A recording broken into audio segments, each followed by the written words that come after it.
நான் அவரிடம் நான் இந்த நிகழ்வுக்கு பொருத்தமானவரா அல்ல இந்த நிகழ்வுக்கு எனக்கும் என்பதை உங்களோடு உரையாடி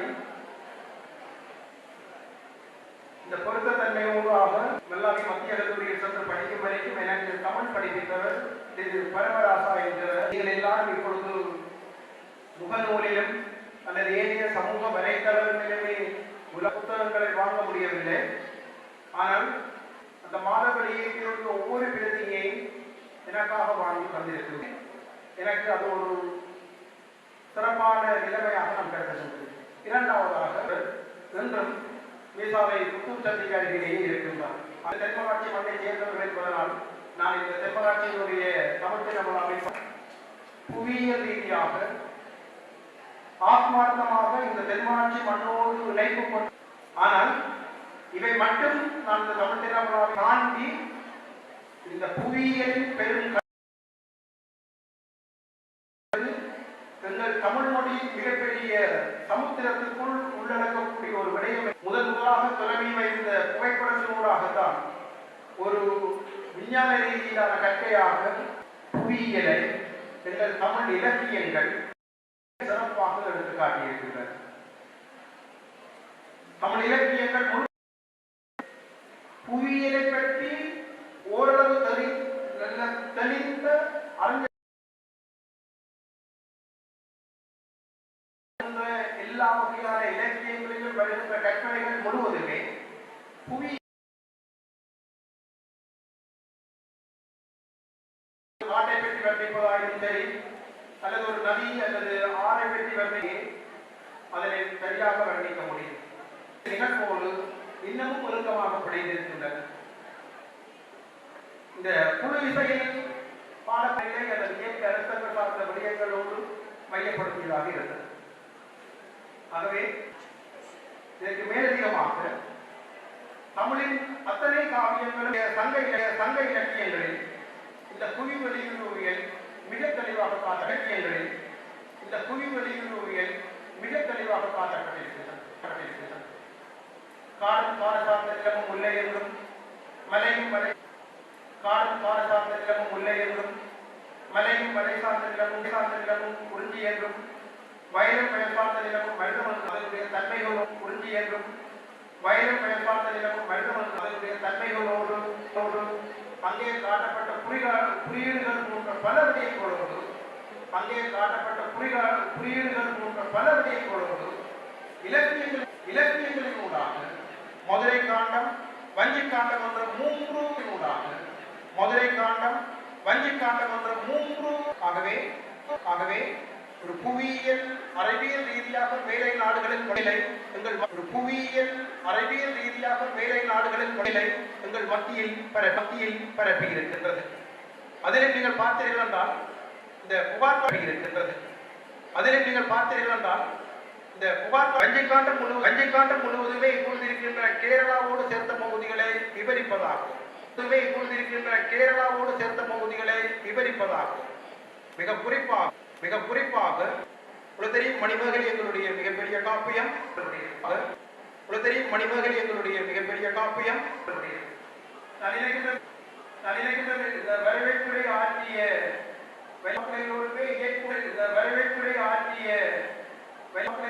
இயற்கோடு சேர்ந்த வாழ்க்கை வாழ்ந்திருந்ததனால் எல்லா மரங்களும் எல்லா நிலங்களும் எல்லா அப்திதாமணியங்கள் எல்லா மரங்களும் எல்லா நிலங்களும் எல்லா அப்திதாமணியங்கள் திருத்தக்கத இருந்தார். இதை விடயம் என்னவென்றால் மூன்று இளம் இருந்தார்.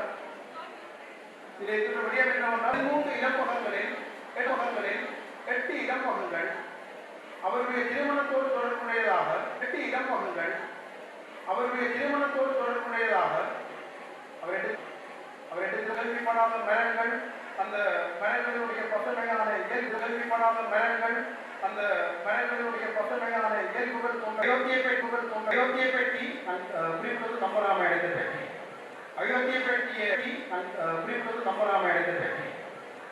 பற்றிய தீவர்க்கத்தை கம்பர் குறிப்பிட்டு விழுந்து கீழே இருக்கின்ற முழகாயில் விழுந்து கீழே இருக்கின்ற முழகாயில் உண்டாக அதற்கு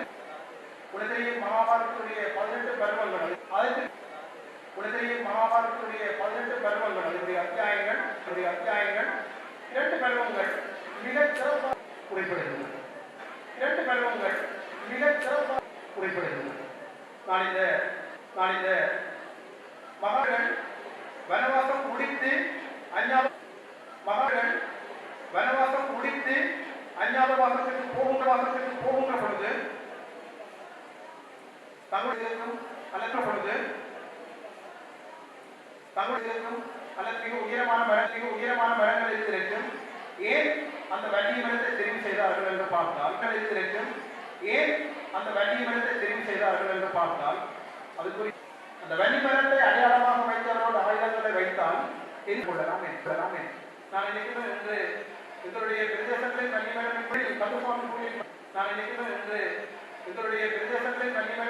கந்தசுவாமி கோயில் மட்டும்தான் வன்னி மரம் மரமாக இருக்கின்றது. நான் நினைக்கிறேன் திருசபை உங்களுடைய ஏனென்றால் எங்களுடைய இயற்கைக்கு மாதிரியான மரங்களுக்கு இல்லை கொண்டாடுகின்ற அல்லது போற்றுகின்ற நிலைமையில் இல்லை. எங்களை பொறுத்த வரைக்கும் உங்களுக்கு தெரியும் உங்களுடைய புவியியலோடு தொடர்புடையது. அதில் குறிப்பாக உங்களுக்கு தெரியும் நான் புவியியலுக்குள்ளேயும்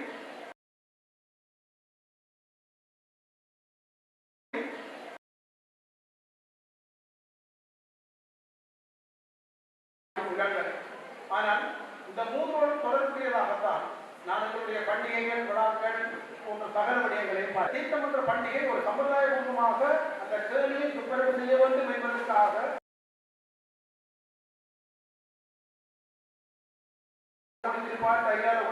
எல்லாம் நிகழ்ந்திருக்கும். ஆனால் தீர்த்தம் என்ற ஒரு பண்டிகையை வைப்பதனூடாக எங்களுடைய கேடு ஆலயங்களில் பெரும்பாலான ஆலயங்களுடைய மகோத்சவங்கள் எல்லாமே 10ஆம் மாதத்துக்கு முன்னமே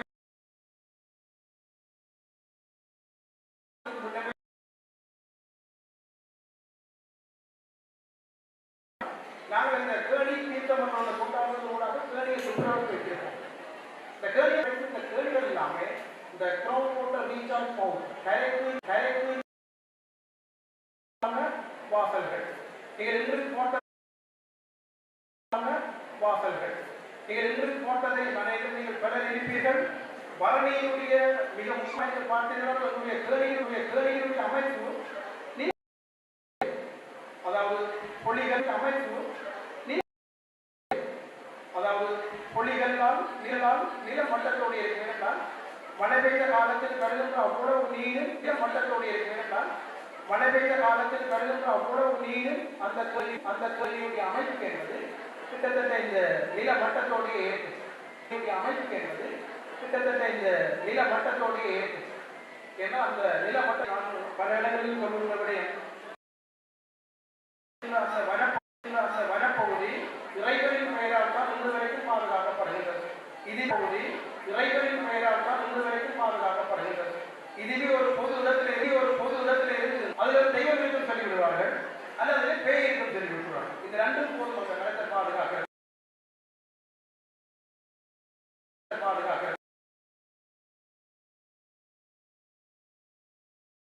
புண்ணியடி வைரவர் என்று வைரவர் கொண்டிருக்கு. குடாரப்பத்தும் செங்கியப்பேட்டுக்கு உடையது ரோட்டை ஏன்னா அந்த வைரவர் பொல்லாத வைரவர் சொன்னதுனால உடல் அந்த மரத்தை விட்ட பார்க்க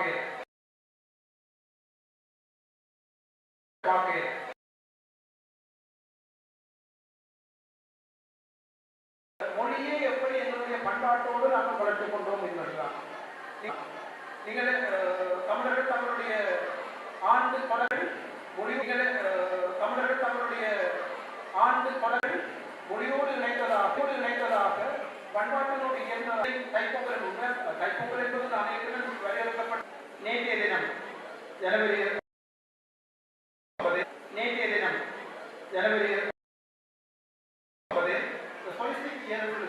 அதாவது திருப்பி அந்த விளக்கத்தின் அடிப்படையிலேயே சூரியன் எங்களுடைய தென் திசையில் மத்திய ஓட்டத்தில் வருகிற பொழுது எங்களுக்கு விடப்படும் வடதிசையிலிருந்து தென் திசைக்கு வருகிற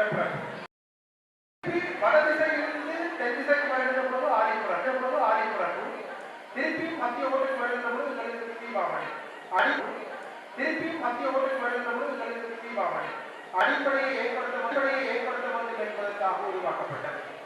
நான் இருக்கிற இந்த வரங்களை என்பதற்காக உருவாக்கப்பட்டது. நான் இருக்கிற இந்த வரங்களை இன்னும் 2009ஆம் ஆண்டுக்கு பிறகு எங்களுக்கு கிடைத்திருக்கின்ற பூங்கொண்டு இருக்கிற இடங்கள், அந்த பூங்கொண்டு இருக்கிற இடங்கள்ல பார்த்தீங்கன்னா அந்த பூங்கொண்டு இருக்கிற இடத்துல போய் பார்த்தீங்கன்னா எங்களுக்கு அவ்வளவு ஆசை. நான் மிக அண்மை இந்த நவம்பர் மாதம் 3ஆம் தேதி பூங்கொண்டு வாங்கி இருக்கிறேன். அந்த பூங்கொண்டு எங்களை சூழலுக்கு பொருத்தம் இல்லாத ஒரு பூங்கொண்டு அடித்து உடல் வச்சு அதை வழங்கினும் அது நான் போனாலும் அது ஒரு கண்டடி அதை வழங்கினும் அது நான் போனாலும் அது ஒரு கண்டடி முன்னடைக்கு மேல வளருது. அவை எதிர்பார்த்த மாதிரி பூ பூக்குதில்லை. இல்ல உங்களுக்கு நல்ல பூ வேணும் வாழை மரத்திலே பேருக்கும் சொல்லிட்டு குறியிருக்கும் சொல்லி வேற ரெண்டும் தான் அந்த வாழை மரத்தை பாதுகாக்க வேண்டும்.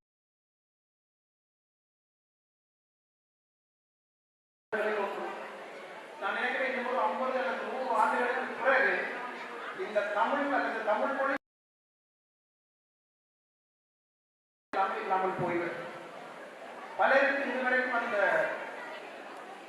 பண்பாட்டுக்கு பின்னால் அறிவியல் காரணம் பண்டிகைகள் என்பது இந்த வகையிலும் பொருத்தமில்லாத ஒரு பண்டிகைகளாக இருந்திருக்கின்றன.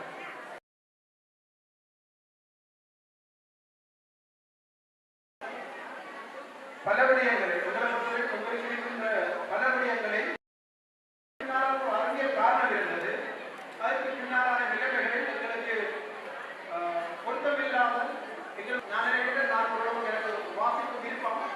நான் கொஞ்சம் இலக்கியங்களை படித்திருக்கின்றேன். இந்த பங்கு இல்லை. ஆனால் இப்ப இருக்கிற ஒரு 25-26 வயதுக்கு உட்பட்ட இளம் தலைமுறையினர் யாரை கூப்பிட்டாலும் பங்காளி என்ற சொல்லை இந்தியாவில் பெருமளவு பாவிப்பார்கள். இந்தியாவுடைய மக்கள் தந்தை வழி சமூகத்தை சேர்ந்தவர்கள் அந்த மாதிரியான சொல்லைத்தான் பாவித்திருக்கின்றனர். ஏனென்றால் அவர்கள் தந்தை வழி சமூகத்தை சேர்ந்தவர்கள் என்பதனால் தந்தையின் ஊடாக இந்த பங்காளி என்ற சொல்லு பெருமளவுக்கு பொருத்தமாக இருக்கும். ஏனென்றால் இந்தியாவினுடைய சொத்துக்களும் தந்தை வழியை சுருக்கி எல்லா திரைப்படங்களிலும் பங்கு என்ற சொல்லை பயன்படுத்துகின்றனர். ஆனால் பேராசிரியராக இருக்கின்ற எனக்கு தெரியும், மிக சாதாரணமாக பங்கு என்ற சொல்லை இதாக அறிமுகப்படுத்தப்பட்ட சொல்லை பயன்படுத்துகின்ற அவர்கள் பலர் இன்னமும் இந்த 3 சுழி நானால் எங்களுடைய தமிழில் மிக நீண்ட காலம் இருந்த இந்த ஒலி வடிவ வேறுபாடுகளை வழங்கியிருந்தோம். கடிதம் எழுதுவதற்கு கோரியிருந்தோம். என்றால் அவர்கள் இந்த பிரதேசத்தை சேர்ந்தவர்கள் என்று கடிதம் யாருக்கு தலைப்படுவது, யாருக்கு முகவரியிடுவது, விடயம் என்னவென்று குறிப்பிடாமலே பல கடிதங்கள் இருந்தது. அப்ப கடந்த ஒரு 15 வருடங்களாக புவியியல் பாடத்தினுடைய பிரதம பரீட்சகராக கடமையாற்றுகின்றேன். கடந்து விட்டால் நான் என்னுடைய பாட்டியினுடைய ஒரு வசனம் கூட பிள்ளைகள் ஒரு குடும்ப சூழ்நிலை சரியாக இருந்திருக்கும். அவர் போடுறத நான் அவருக்கு ஒரு 65-68 சிந்தனை. ஆனால் அவருக்கு தன்னை பற்றி அவர் சில ஒரு 68-70 இருந்தால் 75 கேட்கிறது ஒரு நியாயம் இருக்கு. 4 இடத்தோடு தனக்கு போட்டு தன்னுடைய வாழ்க்கையான முடியும் என்றால் அவர் புவியில படித்தாலும் பரவாயில்லை. தான் பேசுகின்ற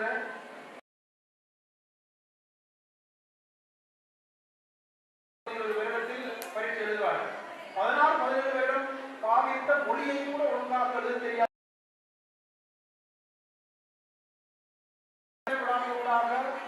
இந்த தமிழோடு தொடர்புடைய அல்லது ஓய்வு பெற்ற ஆசிரியர்கள் கௌரவித்திருக்கின்றோம்.